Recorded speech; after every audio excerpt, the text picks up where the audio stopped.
antes de mais nada, agradecer, poder estar aqui falar sobre o livro, sobre o trabalho que nós fizemos, um grande trabalho de equipe, uma equipe do Brasil, outra equipe de Portugal, com um projeto muito ambicioso. Foram, na verdade, 2 grandes projetos com desdobramentos, eu acho, se eu não estou enganado, foram 5 universidades no Brasil, Jucá, e 5 em Portugal. E qual era a ideia de fazer o projeto, que foi coordenado pelo João Fragoso e pelo Nuno Monteiro? Era um trabalho sobre comunicação política no Império Português, tá? A partir da correspondência passiva e ativa entre o Conselho Ultramarino e as várias capitanias do Império Português, E cada membro da equipe ficou com uma parte responsável por uma capitania, com levantamento por amostragem, Então eu fiquei com Angola, Jucá ficou com Bahia, se não estou enganado, Pernambuco, Bahia foi o Cosentino, saudoso Cosentino, e assim sucessivamente. Os portugueses com arquivos de Câmara Municipal local, muito similares em parte ao que é o Arquivo Geral da cidade, que é uma documentação basicamente, sobretudo de fundo municipal, tá?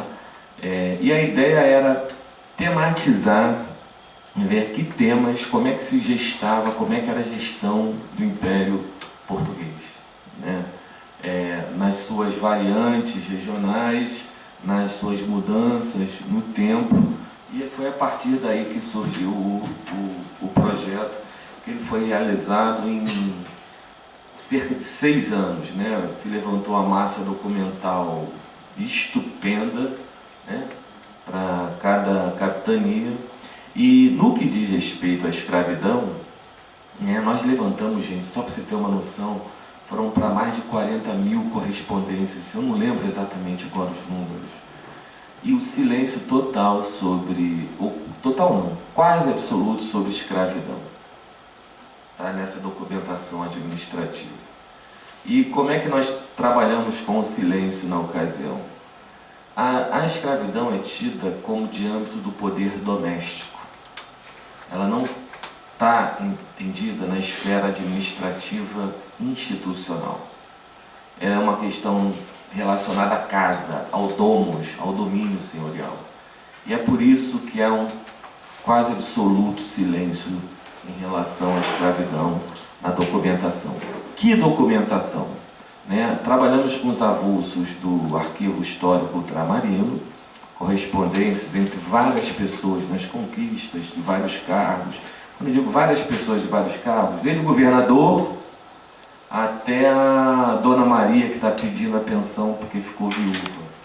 Então é um leque de agentes sociais, de instituições, do bispo, da Câmara Municipal, enfim, vários. E esse silêncio em relação à escravidão estava presente em diferentes agentes sociais, em diferentes capitanias e no tempo também. Quase não foi uma variável esse silêncio quase absoluto. Poderia até, em alguns momentos, você ter alusão ao tráfico, mas no âmbito da regulação mercantil, propriamente, não do lidar com os escravos, da escravidão do seu cotidiano, no âmbito da relação entre senhores e escravos. Então, assim, esse foi o projeto no plano mais geral, que resultou num livro. E para redigir o livro, fizemos uma divisão temática, porque é um leque de temas, enfim, uma classificação temática de poderes, Então, por exemplo, o poder local é entendido como, sobretudo, da instância da Câmara Municipal. O poder do rei na conquista, ele muitas vezes era expresso... falou poder do rei, a caneta até pulou. O poder do rei na conquista, ele era frequentemente expresso na figura do governador, Mas também poderia ser na do ouvidor, mas sempre entendendo que a relação entre esses poderes era conflituosa e na medida do possível de harmônica, mas nunca um jogo de soma zero, né? Então, essa foi a ideia mais geral. Eu trabalhei com 2 temas, né? Um em coautoria com a Mafalda Soares da Cunha, que foi a guerra, né? Como é que era a guerra no Império, né? E, para nossa surpresa, nós fizemos cortes cronológicos, tá? Comparamos a documentação de Portugal com a das conquistas e a natureza. Nós trabalhamos com as guerras terrestres, tá? Que é a documentação da conta, e não incluímos nas guerras as rebeliões, revoltas, nada disso, tá? Então o nosso com guerra, perdão, e assuntos militares foi o nosso tema. E o que a gente observou é que na gestão de império você tem alguns momentos de pico de guerra. Por exemplo, na restauração, período colonial, na restauração de Pernambuco, Bahia, né? E Angola, na segunda metade do século XVIII. E, né, com variantes, tá? Mas no grosso esses são os 2 momentos de pico. E por quê? Né? É evidente as guerras de fronteira no reino com Espanha, que isso é uma constância maior. E por que no caso angolano? Há um forte debate hoje entre especialistas em escravidão sobre o que gera mais escravos em sociedades africanas. Se a guerra, né, ou se a produção de cativos é um subproduto da guerra, ou se a guerra é empreendida para gerar escravos, ou se são formas não guerreiras de produção de cativos, sobretudo no que diz respeito ao sistema judicial, né? E por que na segunda metade do século XVIII você começa a ter esses picos de guerra e Angola destoa de todas as capitanias? E como é que a gente percebe que o assunto militar e da guerra está mais frequente? Porque a gente trabalhou com a mesma documentação, então tem muito mais nomeação de militares, por exemplo, em Angola, comparativamente a outras áreas. É claro, complementa com a bibliografia, é porque justamente é o momento que o tráfico começa a crescer em proporções jamais vistas, né? O que confirma até certo ponto a tese de que a guerra gera escravos. Se ela é feita para gerar escravos, ou se os cativos são um subproduto da guerra, é uma outra discussão, mas se constatou pelo menos a relação entre guerra e escravização, e isso no momento em que o tráfico está eclodindo. Bom, outro tema que eu trabalhei foi o tema das relações entre os poderes. E para isso eu cruzei a documentação do Arquivo Histórico Ultramarino com uma documentação que quase não foi usada no projeto para as conquistas, que é a documentação da Câmara Municipal de Luanda, né? Essa documentação eu levantei em 2009, junto com a Beatriz Mamigonian, enfim, está sendo ainda trabalhado aos poucos. Então, foi a possibilidade de você cruzar essa documentação com a documentação do Arquivo Histórico Ultramarino, você vê instâncias de poderes diferentes na sua comunicação, consequentemente os temas se modificam. Eu vou falar até um pouco disso aqui depois.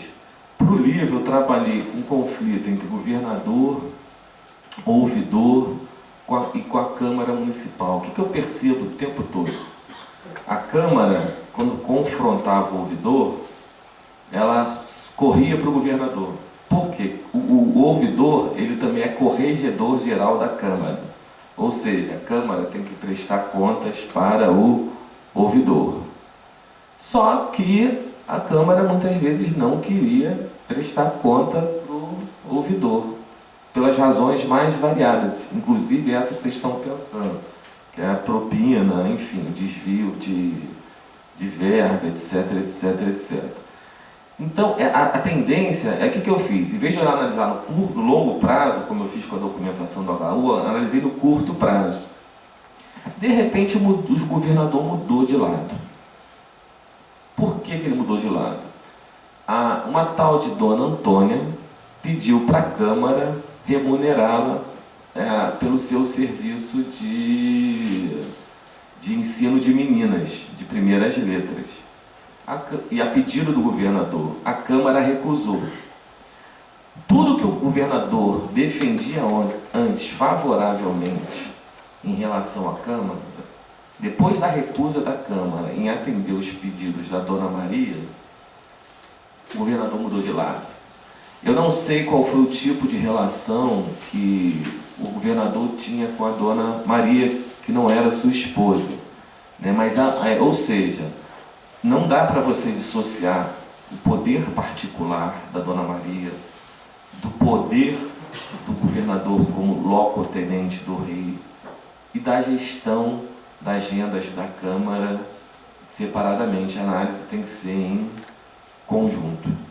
Tá? Então é só para... Na verdade, esse trabalho foi mais para entender a esfera dos poderes.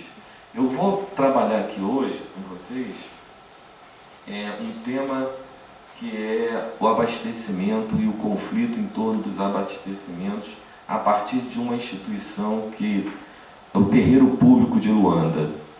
Tá? Infelizmente, essa instituição ela não tem em todas as partes, eu desconheço isso para o Rio de Janeiro. Eu sei que tem na Bahia, eu sei que tem para Lisboa. Tá? O terreiro público não é o açougue, é diferente. Tá? Ele não lida com carne verde, é outro. Ele tem uma atividade de armazenamento, tá? E de redistribuição de fluxo, sobretudo de alimentos que chegam em Luanda a partir de vários rios. E eu vou tentar aqui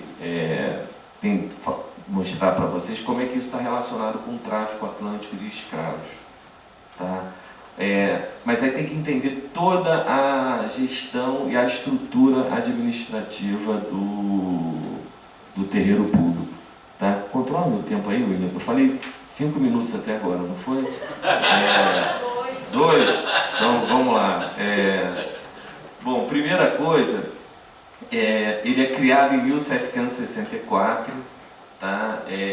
Isso é importante porque ele é muito próximo à criação do Valongo.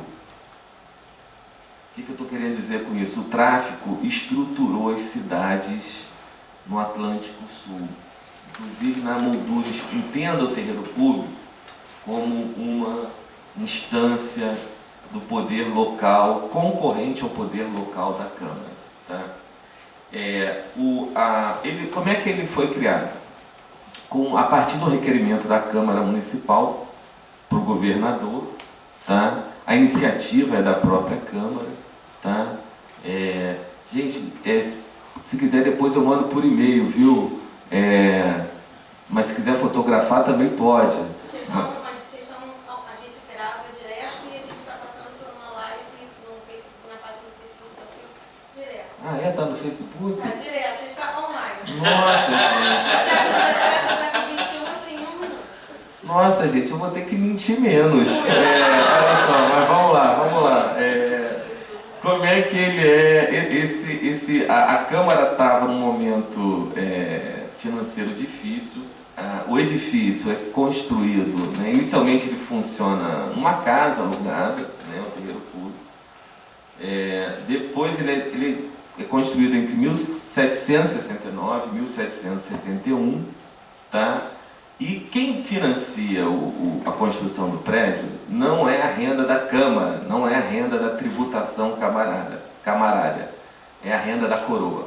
São recursos da coroa. Bom, e também com um pouco de recursos, né, do cofre de órfãos.